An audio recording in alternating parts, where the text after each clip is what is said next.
नमस्कार। आज हम एक बहुत ही दिलचस्प और पुरानी कहानी पर बात करने वाले हैं। हाँ, बिल्कुल। गुसेन और देवस्मिता की कथा।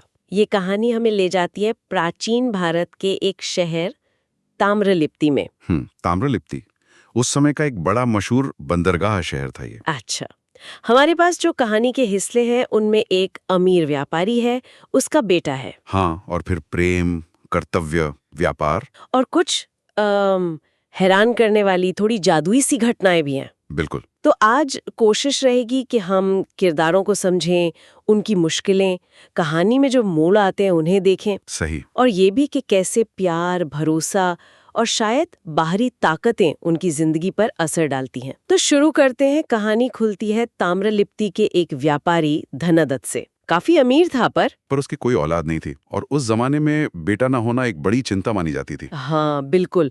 तो वो ब्राह्मणों के पास गया उपाय पूछने। हम्म। ब्राह्मणों ने उसे भरोसा दिलाया, कहा कि भाई कर्मकांड से सब मुमकिन है। और अपनी बात समझाने के लिए उन्होंने एक मिसाल दी, एक पुराने राजा की कहानी सुनाई। अच्छा। हाँ, एक राजा था जिसकी 105 रानियां थीं, पर बेटा कोई नहीं। फिर उसने पुत्रीष्टि यज्ञ करवाया। ओहो। तब जाकर उसे एक बेटा हुआ, जंतु नाम का, इकलौता। लेकिन कहानी में यही एक छोटा सा अजीब सा मोड़ आता है। हम्म। राजा का बेटा जंतु आंगन में खेल रहा था और उसे एक चींटी ने काट लिया। बच्चा जोर जोर से रोने लगा। हाँ, और इस छोटी सी बात पर ही महल में जैसे हड़कंप मच गया। राजा भी बहुत परेशान हो गया। अच्छा। और जब बच्चा चुप हुआ, तब राजा को पहली बार एहसास हुआ कि सिर्फ एक बेटा होने का दुख क्या होता है, एक पुत्रता का दुख। अगर इस इकलौते बेटे को कुछ हो गया तो? बिल्कुल, वंश कैसे चलेगा, ये उस दौर की सोच थी। सही बात है, ये उस समय के लिए बहुत जरूरी रहा होगा। हाँ। तो राजा फिर ब्राह्मणों के पास गया, पूछा और बेटे चाहिए, कोई उपाय है? और यहाँ ब्राह्मणों ने जो उपाय बताया वो तो होश उड़ाने वाला है। क्या? उन्होंने सलाह दी कि राजा अपने उसी इकलौते बेटे जंतु की बलि दे। क्या? हाँ, और उसके मांस से हवन करे। अरे बाप रे, क्यों? उनका कहना था कि उस हवन के धुएं की गंध से उसकी बाकी 105 रानियां गर्भवती हो जाएंगी। ये तो बहुत ही भयानक है। क्या ये सच में किसी मान्यता का हिस्सा था या बस कहानी है? कहना मुश्किल है। हो सकता है ये उस समय की कुछ अतिवादी मान्यताओं का प्रतीक हो, या शायद कहानी को नाटकीय बनाने का तरीका।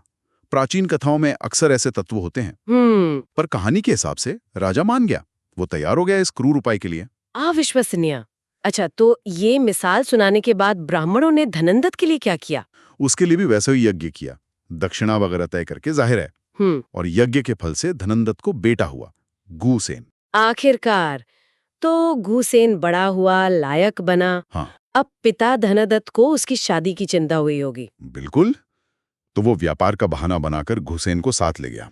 कहाँ? किसी दूसरे द्वीप पर, कोई दूर का प्रदेश या देश, अच्छी बहू की तलाश में। अच्छा। वहां उनकी मुलाकात हुई धर्मगुप्त नाम के एक व्यापारी से। और? धनदत्त ने उसकी बेटी देवस्मिता का हाथ मांगा घुसेन के लिए। लेकिन धर्मगुप्त ने शायद मना कर दिया होगा, बेटी दूर जाएगी सोचकर। हाँ बिल्कुल, उसे अपनी बेटी से बहुत प्यार था। ताम्रलिप्ति बहुत दूर था, तो उसने मना कर दिया। पर यहाँ कहानी में वो प्यार वाला एंगल आता है। हाँ, देवस्मिता ने घुसेन को देखा और बस उसके रूप गुण पर मोहित हो गई। तो उसने क्या किया? उसने फैसला कर लिया कि वो परिवार की मर्जी के खिलाफ जाकर घुसेन के साथ जाएगी। अरे, ये तो बड़ा कदम था उस जमाने में। बहुत बड़ा।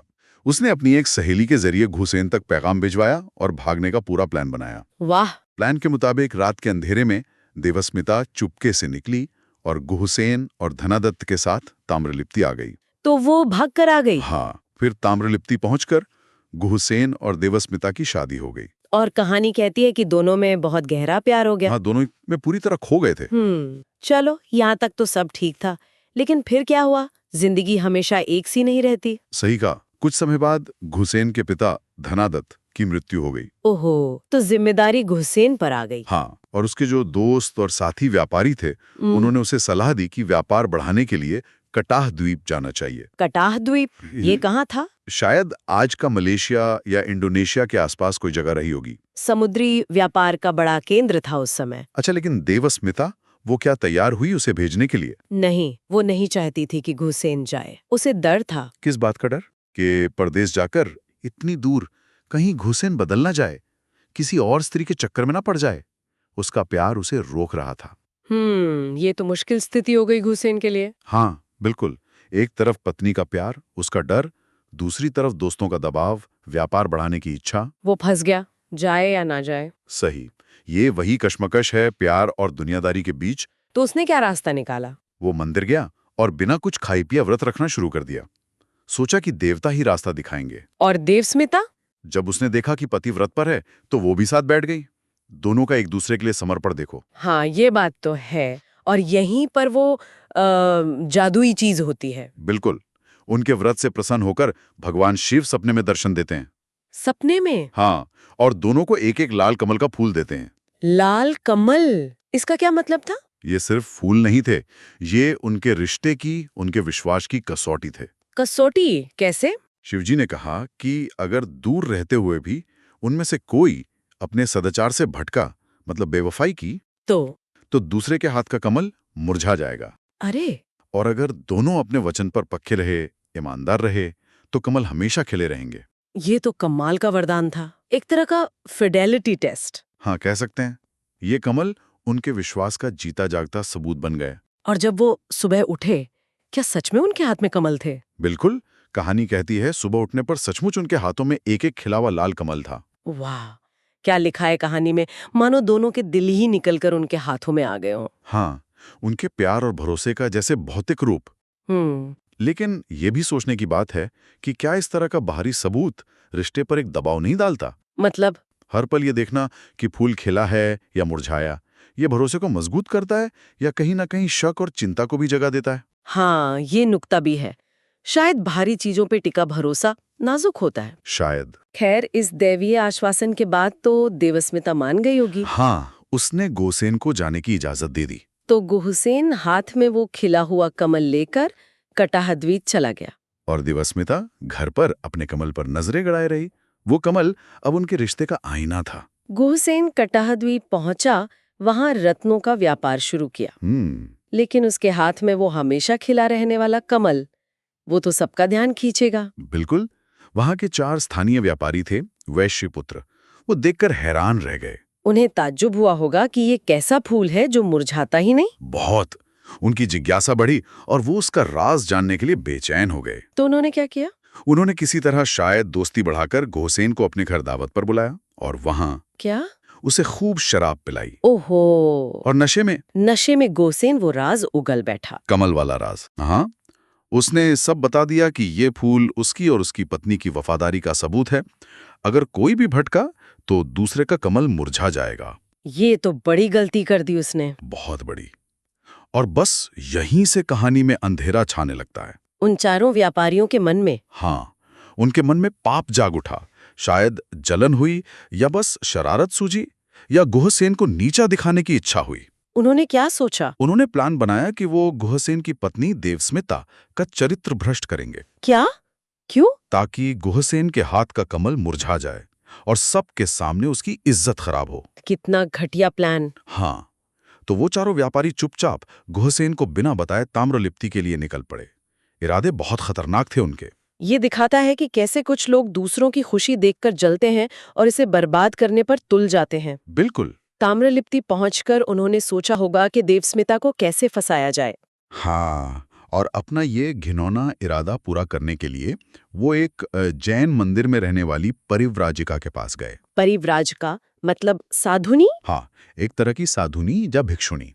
उसका नाम था योग करंडिका। तो वो एक साधुनी के पास गए ये बुरा काम करवाने। हाँ, उन्होंने उसे बहुत सारे धन का लालच दिया। कहा कि अगर वो देवस्मिता को फंसाने में मदद करे तो उसे मालामाल कर देंगे। और उस साधुनी ने क्या कहा? मान गई? यहाँ एक और दिलचस्प मोड़ है। पहले तो उसने बड़ा नाटक किया, बोली अरे मुझे धन का क्या लालच। अच्छा। लेकिन अगले ही पल पूछ बैठी, अच्छा बताओ कौन है वो स्त्री, मैं तुम्हारा काम करवा दूंगी। मतलब उसका पाखंड फौरन सामने आ गया। अरे वाह, तो वो तैयार हो गई। हाँ, बल्कि उसने बताया कि उसकी एक शिष्या है सिद्धिकरी, वो बहुत चतुर है और उसकी मदद से उसने पहले भी ऐसे कई काम करके, मतलब शायद लोगों को फंसाकर या ब्लैकमेल करके खूब पैसा कमाया है। तो वो इस साजिश में शामिल हो गई पूरी तरह से। तो अब कहानी एक ऐसी जगह आ खड़ी हुई है जहां देवस्मिता अकेली है, पति दूर है और उसके चरित्र और भरोसे पर एक बड़ा हमला होने वाला है, जिसमें शामिल हैं 4 बदनीयत व्यापारी और एक भ्रष्ट साधुनी। बिल्कुल, धर्म का चोला पहने एक अधर्मी। तो हमने आज देखा कि कैसे घुसेन और देवस्मिता का प्यार परवान चढ़ा, हाँ, कैसे उन्हें वो दैवीय कमल मिले उनके विश्वास की परीक्षा के लिए। और फिर कैसे घुसेन के दूर जाते ही जलन और लालच के कारण देवस्मिता के खिलाफ एक साजिश शुरू हो गई। हाँ, कहानी के इस हिस्से में हमने प्यार की गहराई देखी, भरोसे का इम्तिहान देखा। पति पत्नी के बीच वो फर्ज और मोहब्बत की कश्मकश। बिल्कुल, और दैवीय दखल भी, जैसे शिवजी का सपना और वो कमल। पर साथ ही इंसानी कमजोरियां भी सामने आई, जलन, लालच। हाँ, दूसरों को चोट पहुंचाने की वो प्रवृत्ति। और वो कमल का प्रतीक बहुत शक्तिशाली है। वो सिर्फ वफादारी का निशान नहीं, बल्कि ये भी दिखाता है कि विश्वास कितना नाजुक हो सकता है और उसकी परीक्षा लगातार चलती रहती है। सही कहा। यहाँ रुककर सोचने वाली बात ये है कि लोग सिर्फ जलन या अपने बुरे इरादों के चलते किसी दूसरे के रिश्ते, उसकी इज्जत को बर्बाद करने के लिए किस हद तक जा सकते हैं। जैसे उन 4 व्यापारियों ने किया। और योग करंडिका जैसे लोग जो समाज में शायद सम्मानित दिखते हों। हाँ, वो ऐसे षड्यंत्रों को कामयाब बनाने में या उन्हें हवा देने में कितनी बड़ी भूमिका निभाते हैं। अक्सर बुराई को ऐसे मददगार मिल जाते हैं। सही बात है। ये कहानी वाकई हमें भरोसे, चरित्र की परीक्षा और बाहरी दुनिया की चुनौतियों पर सोचने को मजबूर करती है। बिल्कुल। और अब आगे क्या होगा, देवस्मिता का क्या होगा, ये जानने की उत्सुकता बनी रहती है।